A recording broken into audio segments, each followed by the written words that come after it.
دەستخۆشی لە برایانی خۆشەویستی کۆمپانیای ئەسیلەکەم کە ئەم ساڵانە ئەم دیدار و میهرەجان و پێشانگا زۆر گرنگە بە نرخە ڕێگەخەن.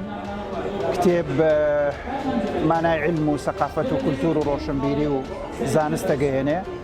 هەر میلەتێک پەیوەندی لەگەڵ کتێب هەبێ، پەیوەندی لەگەڵ علم و زانست و فەرهەنگ و ڕۆشنبیری هەیە.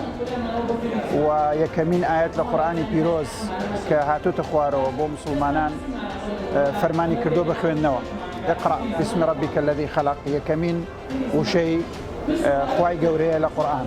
بۆیە ڕێخستنی ئەم پێشانگا بە نرخانە گرنگن بۆ ئەوەی کە هەمیشە کۆمەڵگای ئێمە لەگەڵ کتێب، لەگەڵ زانست، لەگەڵ ڕۆشنبیری و فەرهەنگ ڕاستەوخۆ پەیوەندی هەبێ و بتوانێت ئەم پێشکەوتنە زانستی و فکریانەی کە لەم کتێبانە نمایش ئەکرێن بە دەوڵەمەندی کۆمەڵگای ئێمە دەوڵەمەند بکەن بە بیری نوێ، بە داهێنانی نوێ، بە زانستی نوێ و لەو ڕێگەیەوەمە بتوانین کۆمەلگاکەی خۆمان پێش بخەین. لەبەرەوە دەستخۆشێکی تایبەتم هەیە، ڕێخستنێکی زۆر جوان و سەردەمیانەیە و ژمارەیەکی زۆر کتێب و ناوەندی بڵاوکردنەوەی کتێب و جەماوەرێکی زۆر قەرەباڵقیش لێرەیە لەم کۆتا ڕۆژە.